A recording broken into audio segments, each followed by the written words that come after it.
As these insurrection hearings grind on, there are some signs that they are breaking through. Now, remember, much of the right-wing strategy about the insurrection is to pretend that most of it didn't happen or it wasn't that bad, and then to boycott or censor this government exercise. So unlike the hearings that the government took seriously on a bipartisan basis into 9/11 or Watergate or the Oklahoma City bombing, at a governing level, Republicans are just trying to sit this out in Washington. We reported on some of that, and you've probably noticed that the hearings actually are a lot less of a partisan brawl because while they are bipartisan, they're with Republicans who've turned on Trump, and we all know the difference there, while McCarthy and most of the caucus sit it out. Then you have what major conservative channels are doing, like Fox, which is basically suggesting January 6th was a peaceful day in their commentary and then avoid airing most of the hearings so they don't fact-check themselves. Now, I remind you all of that because if I'm, well, speaking to you and you're hearing my voice, then you follow the factual news and you might not keep track of how others are lying about it. But as a public and political matter, of course, we keep an eye on what's going on out there. So what happens when the public actually sees the evidence as these hearings have provided? Well, there are signs that people across America, even across ideological organizing groups, people oppose the violence of that day. And they oppose any attempt to end our democracy with a coup. Now, there are no votes in America on who to indict, and that is a good thing. But as a measure of the views of how bad Trump's actions were they just unethical, were they just regrettable, or were they something worse? Were they the acts of a criminal coup-plotting president? Well, pollsters are now asking this question, and it's notable that almost 60% of Americans now say Trump should be criminally charged for his role in the insurrection. Now, remember, it's hard to get 60% to agree on most things in America right now. The headline is a clear majority saying that Trump basically committed these crimes and should be charged. And then it gets interesting when you dig in because there's a shift among Republicans within this polling. The number of self-identified Republicans who think Trump is criminally liable has gone up quite a bit. It has doubled.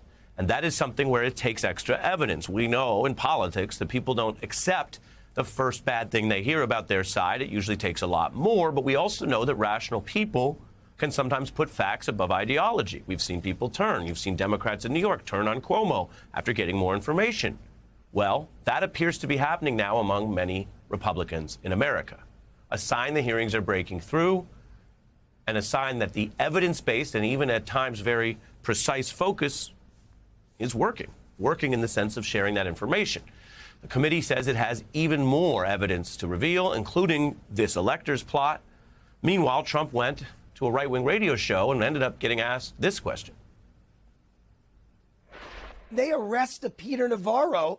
Who's next? You? Are they going to try and take you out of Mar-a-Lago in shackles? This is insanity that we're allowing this to happen.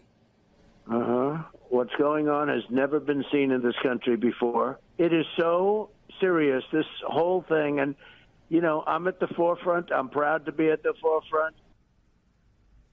Proud to be at the forefront, and yet for a politician who has often tried to suggest the worst about his opponents and that everyone else should be locked up, this is clearly not the messaging he wants from his side, let alone what everyone else thinks.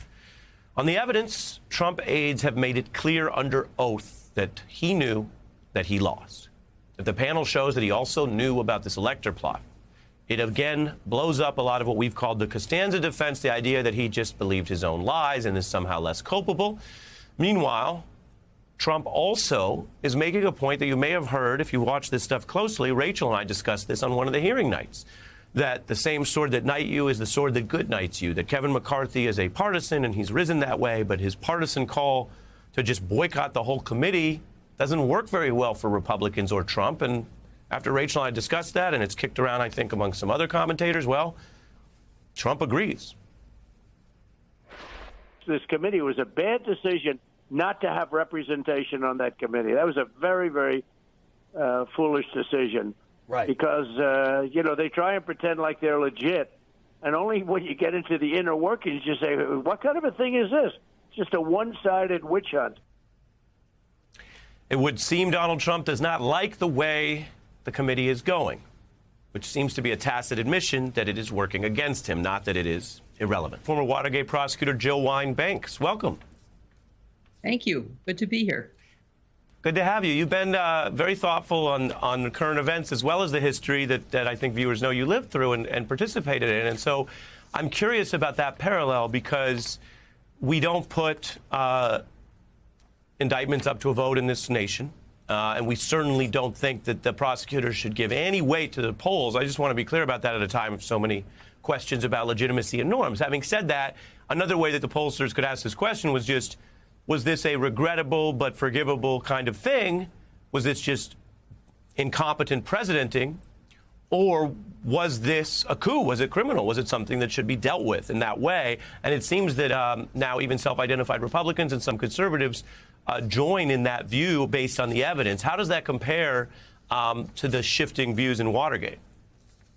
It was the same in Watergate. In Watergate, you had a president who had won 49 states, an overwhelming landslide in the Electoral College, and the public turned on him as soon as they started seeing the facts presented at the hearings. Now, it was also a time when facts mattered.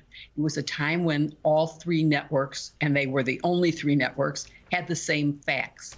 So we are in a different situation now where people can self-identify and silo themselves to hear exactly what they want to hear. I'm hoping that the independents and the thinking Republicans, not those who are only watching Fox, but those who actually tune into other channels, will get this information because that's an important part of the evidence for them to see. It could influence how they vote. And that's one of the target audiences for these hearings is people who will vote. Yeah. Take a listen to Congressman Jamie Raskin.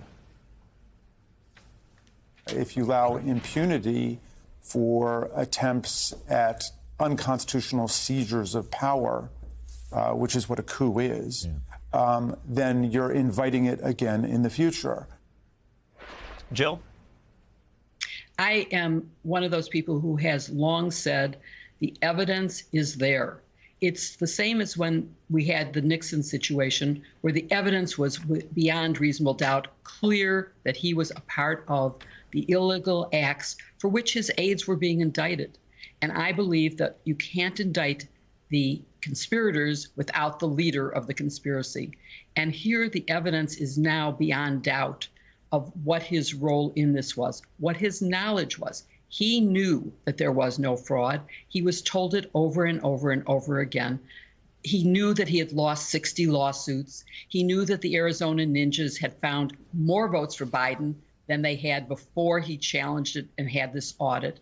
So I think that the intent which is necessary has been established. And I think that it is worse to do nothing. I think if we had indicted Richard Nixon, it would have created a precedent, but it also would have been a warning that might have stopped the behavior that Donald Trump is engaged in now. And that's an important thing because if he is, and heaven forbid this happens, if he should be reelected, he will only be more emboldened if he gets away with this. And he can't get away with this and have our democracy survive. This goes to the heart of our democracy, our right to have our vote counted as we cast it, not to be thrown aside by a Republican toady of Donald Trump's who says, I don't like how you voted. I'm going to say that the electors should be those who want to vote for Donald Trump. That can't be a democracy. Yeah, I'm running it to the end of our time, but did Susan Collins not say that he'd already learned his lesson? She did, and obviously he hasn't. And so the lesson must be stronger. We also now have the ripoff, the big ripoff. He's been penalized before by raising $3 million, being penalized $2 million in New York for that.